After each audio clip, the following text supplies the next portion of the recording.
What's up, you guys? Welcome back to another episode of the Stella Herself podcast. I wanted to switch it up a little today. We have a few topics. I'm going to start off by talking about Jersey Shore because I feel like it's something we just need to discuss on the Stella podcast. I'm going to get into March goals and just a little motivation and a little check-in. And then I want to talk about a book I just finished, Crying in H Mart, which when I posted on my story, a few of you guys asked me to talk about. If you're watching this on YouTube, let me know in a comment what your beverage of the day is. I have a decaf coffee as well as a peppermint tea and of course a water. I wanted to talk about Jersey Shore because ever since I first fully watched it, which was in 2020, I have been obsessed. And I feel like a lot of other people feel the same way. Of course, my For You page is tailored to me, so it's going to show me the content I want to see, but there have been a few examples of celebrities and influencers within the past couple years throwing Jersey Shore themed parties. A lot of people tune into Jersey Shore Family Vacation, which is the series they have now as adults, as real adults. So I wanted to actually reflect for myself, like, what is it about this show that I love so much and why can I just rewatch it whenever? Jersey Shore is actually MTV's highest rated series ever. Yes, I took notes on this. It went from 2009 to 2013, and I feel like that's kind of a misconception. That's not really Y2K, you know, it was definitely the 2010s. It was not early 2000s. I looked it up, and Simple Life, which is the show with Paris Hilton and Nicole Richie,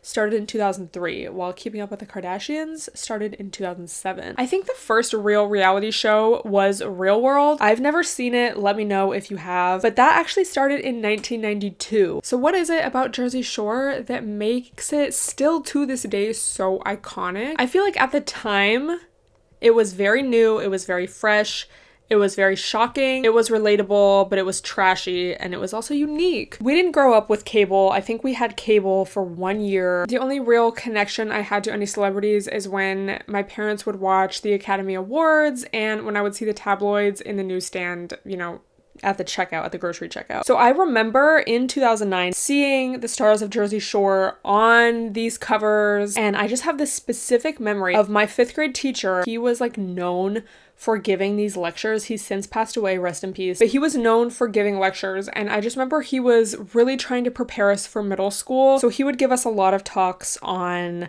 drinking, and at the time, you know, cell phone use. Technology was getting to be a little more advanced. So he would tell us these horror stories of like people drinking. And I just remember him specifically talking about Snooki and being like, you do not want to end up like her.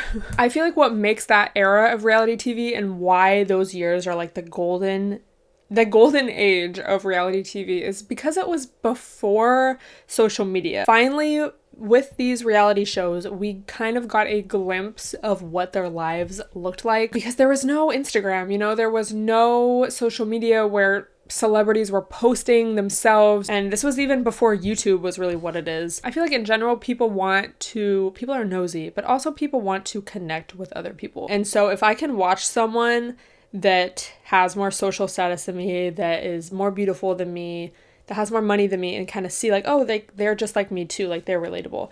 That's what makes celebrity in general, you know, what it is. So back to Jersey Shore. I feel like just because it was so shocking and like trashy, people watched it. I feel like people probably watched it for shock value, but also it's relatable. Was there really a show like that before that showed, you know, hookups in the way that Jersey Shore does, especially girls participating in casual hookups and just drinking and making mistakes and being messy? And I feel like all the different personalities, you know, like you're gonna have your favorites, you're gonna have who you relate to, who you don't. The huge tea at the time of Jersey Shore was the state of New Jersey as well as the Italian American communities pissed off that Jersey Shore was giving the state a bad name and Italians a bad name. I think the state of New Jersey definitely tried to prevent MTV from filming a few times. I know that Italy definitely did. They had specific rules for where they could and could not film. And the whole thing was, oh, these people, most of them aren't even from Jersey. They're from, you know, neighboring states. But I feel like looking back, rewatching,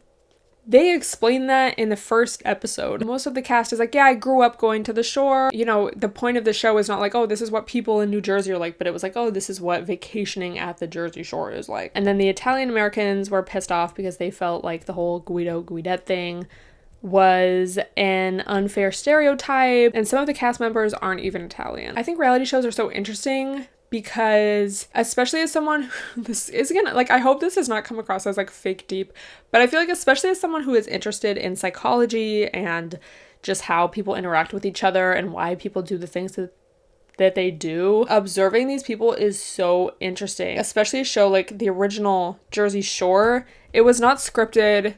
They were just in that house. And then especially learning about things like patriarchy, gender roles, gender stereotypes, you can really see where that comes out in the show. In season 2, that was the last season of the original series that Angelina was in. Don't get me wrong, Angelina was so annoying to me. I would be annoyed with her. Just the way that she lies about everything and is so defensive about everything makes her so insufferable to watch. But I will say, you know, when everyone in the house is kind of ganging up on her for hooking up with multiple guys or kind of like dating this guy but then hooking up with this guy, all the boys in the house are doing that. So to really like slut shame and bring down this girl for doing that, you have to disagree with it. And I think it's also very interesting to see just the guys, you know, which guys people really love and hype up. Like, oh my god, I love Polly and Vinny because they're so wholesome and like great. But then you kind of observe how they treat girls. I feel like especially,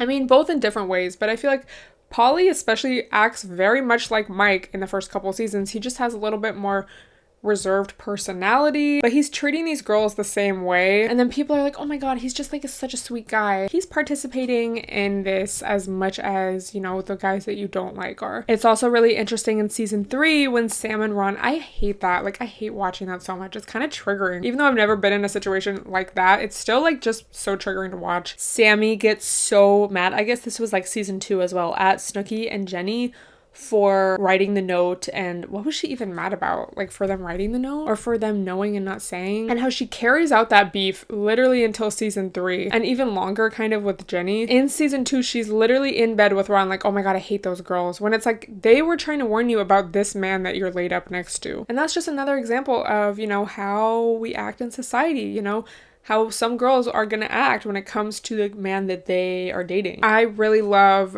when Dina comes on the show. There's certain people I feel like they were kind of putting up, you know, or playing up their character, even though, you know, they're acting themselves, like whatever. I feel like Snooki is one of those. I feel like Mike is one of those. Low-key Polly, like low-key. But then, okay, those are also the most kind of iconic characters. Like, they were getting paid the most per season or per episode. I'm not like a Ron fan by any means, but I feel like Ron wasn't trying to put up a persona. I feel like Jenny wasn't trying to put up a persona. And I really feel like Dina was not trying to put up like a persona. Not a persona, but just like really like getting into the character, you know, or like the brand of their character or what they're known for. So love Dina. I feel like she's one of my favorite people on the show. She's just so pure and wholesome. And that's the thing too, like in season 4 when everyone's ganging up on Dina, when the boys are ganging up on Dina, I didn't like that. And then they kind of gaslight her into apologizing for shit that they should be apologizing for. I am just always so curious as to what they felt like being in that environment. And I know they've kind of said it here and there. You know, they've said things like,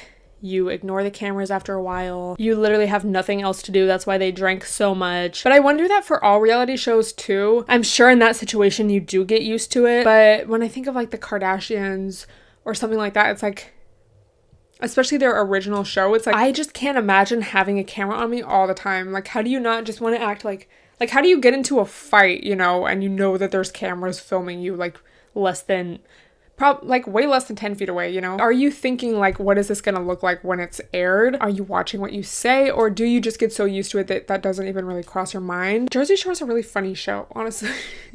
Like, people who don't know, like, they're just like, oh, it's so trashy, it's so like horrible, but it's I relate to them because, you know how they have like little nicknames for things, or like they'll just have little things that they say over and over. Like, that's literally what I do, and I'm sure a lot of you do as well. And so it just makes it like funny. Like, you feel like you're really there when you watch it. I think it's interesting too because now that they're still relevant, you know, with their show, they're still like out there, most of them, you can see what happened to them now, and also getting context from interviews they've done, or again from their show now. They'll talk about like when Mike talks about his addiction and how he was really going through it on the original show, and how Jenny talks about what she was going through, you know, in Italy. That's interesting as well. You know, it's like tea, but then it's also like human behavior, and like, okay, now we kind of have a little more context as to why they were acting like that. Overall thoughts, I wish you could watch it without the Sam and Ron stuff. That really ruins it for me. Not ruins, but like, I don't like watching those episodes. They're not funny, you know, they're not it's not even like, oh, tea drama, like a Real Housewives, like fight. It's like,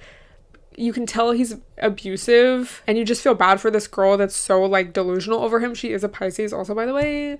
One of my favorite episodes is definitely Where's the Beach? And then there's certain episodes in season 5 where it starts to get a little boring, but it's just like their regular life. I love when she and Dina go out together. There's this certain episode in season 5 where Snooki and Mike are kind of beefing. They're all like out day drinking and then they're coming back like in the evening, and Mike is in the cab with Snooki and Dina, and it's that scene, I don't know why, I just love that. It's like, I feel like I was really there. I just think it's so funny. Like, it's such an entertaining show, and I think it's so funny that people, you know, some people at least, are still so like obsessed over it. We want to throw parties based on this, and it's just that feeling, you know, of being young.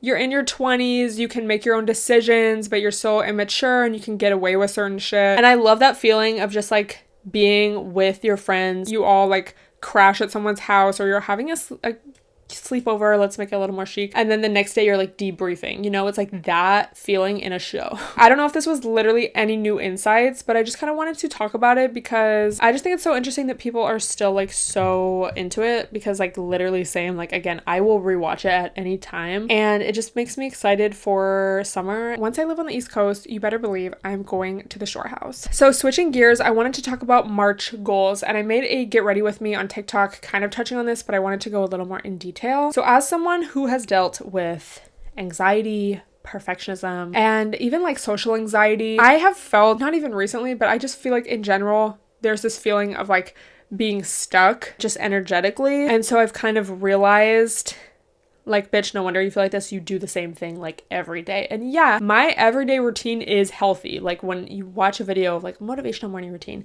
first I get up at 5 a.m. and then I meditate and I journal and I take my supplements and I go to the gym and then I get some work. Like, that's me.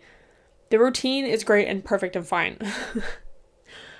But that's not where you grow. And as someone who is very, you know, self-growth, self-help, let me read a book, let me better myself, the Virgo moon's really coming out, I feel like it's easy to just be like, yeah, I'm on the right path because, you know, I'm not drinking maybe, which is great, whatever. But when you're in the comfort of your everyday routine, yeah, you're gonna grow in some ways, especially if you're like, okay, I'm gonna start doing this instead of going out, instead of like spending extra money, instead of like sleeping until noon every day, whatever, that's great. But like when it gets to the point of I am not growing in this routine, you need to make the change and get comfortable being uncomfortable. So that's something I've talked about before, and I feel like I've really trying to remind myself of it lately. I'm moving again soon, and I really don't want to be in a new big city. I know this will happen, but I just really want to ingrain in myself, like, bro, year of yes, in the sense of I feel like I have really held myself back in a lot of instances because of anxiety, social anxiety. Oh my God, I don't know. This is new. This is scary. This is uncomfortable. I don't want to do it. And I'm sick of it, bro. Like, I think one of the main things I've realized over the past year, and I've talked to you guys about this a lot, is, I don't know, something about turning 24. Not that I'm like, oh my God, I'm so old. But something about it, bro, I was just like, bro, for the first time ever, I'm feeling like time passing. And I mean, this was a year of a lot of change for me as well. Let me know if you can relate. And you know, your brain developing, so you're realizing stuff. But it's like, oh my God, like life really is what you make it. And your everyday routine is also what you make it. So while it's great to have a little routine and your aesthetic, whatever, and oh my God, I'm going to the gym, like, yes, I'm healthy, I'm great, but like, where's the growth and where's the fulfillment? And so I've just really been trying to remind myself to get comfortable being uncomfortable. So in March, I want to definitely work on this. I don't want to drink in March, and I haven't been drinking really anyway, except for when I went on my trip, so I don't really think that'll be hard. But I want to try like a new workout class. You know, on the weekends I don't go to the gym, so I'm like, maybe I can get up and run first thing. It'll get my juices flowing and it'll just kind of change my routine. Do longer amounts of time on the Stairmaster. I'm up to 20 minutes right now. I used to be able to do 45 minutes. I don't know why this is like, I see this all the time now. I don't know if someone is talking about like a specific workout that's 45 minutes on the Stairmaster. I used to do that, but I did 20 minutes today, so I don't know. And also just not being afraid to be embarrassed, especially for me when it comes to posting stuff online. I feel like even though I have been doing this for the longest time, I still get very self-conscious and embarrassed, especially when it comes to trying new things, like with my content, and when it comes to collaborating. I definitely have branched out a little bit by doing some interviews on my podcast here and there, but like literally the idea of emailing someone like, oh my God, do you want to be on my podcast? That is so scary to me. So that's something also that I need to kind of get over. Not even get over, but like get through. It's not about not feeling embarrassed or not feeling scared. It's about like doing it while being those feelings. I think when you have a goal and when you accomplish that goal, when you set yourself to that goal, like I want to stretch, I want to do a deep stretch yoga 3 times a week and you do it, that just builds so much confidence and trust in yourself because your like nervous system and your subconscious and just like your body realizes like, oh, when we say we're going to do something, we are going to do it and follow through.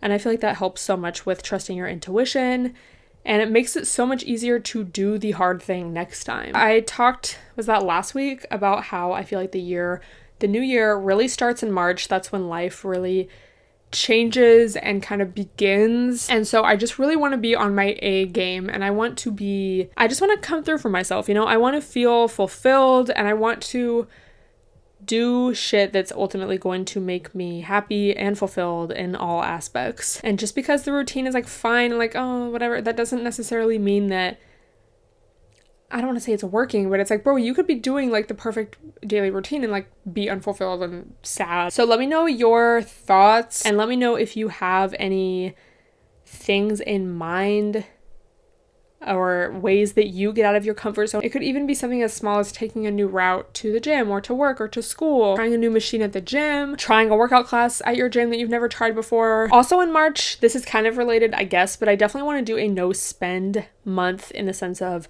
not spending money on any clothes, skincare, makeup, just extra stuff that I don't need, especially before moving. I don't want to accumulate more stuff, and I definitely want to save my coins. So let me know if you want to try that. I know a lot of people did it in February, I think probably because it was like, it's kind of that in-between month and it's a shorter month, but this works for me to do it in March as well. So let me know if you want updates. But yeah, let me know your March goals. Let me know how you're feeling. Let me know how your Pisces season is going. Last topic, I want to talk about Crying in H Mart. It is a book by Michelle Zauner, who is a music artist and wrote this book basically about her mom dying of cancer. I knew it was going to be a sad book going into it, but bitch, it was so sad. I feel like she goes over the different, not the stages of grief as in like acceptance, denial, like those things, but just like the different emotions that come with grief, kind of being angry at someone that's helping you out, and just the frustration and the anger and just all of these things. It was really well written, but I feel like it took me longer to read than it could have, just because it was hard to read. It's just really sad. She didn't really have the best relationship with her mom growing up, especially in her teen years. She talked about a lot of that as well. I don't even know if I would say that I recommend this book because I feel like it could be very triggering for some people. I'm glad I read it, and I think it was really good, and it definitely brought up a lot of like emotion, but it's definitely heavy, even though, she uses very vivid language. She uses food a lot of the time to kind of reference her Korean heritage and just memories with her mom, memories of growing up. It's not like, oh, this was a super dense read. It's just like, it was very well written. It was easy to read besides the emotional stuff, But yeah, so now I'm back on my David Sedaris haul because I need some light comedy after reading that book. Also, I've been watching The Last of Us, but like after that last night, I had to watch some Jersey Shore to just kind of cleanse. I will link my Goodreads down below if you guys want to check out all the books that I've read this year and also books that I plan on reading. I put on hold at the library a couple books about perfectionism and just kind of getting comfortable being uncomfortable. So I will let y'all know I'm so excited to get back in my self-growth bag, my self-help bag. But yeah, that's going to be all I talk about today. I hope you guys enjoyed this episode. Let me know your thoughts on anything down below, and I will talk to you guys next week. Bye, everyone.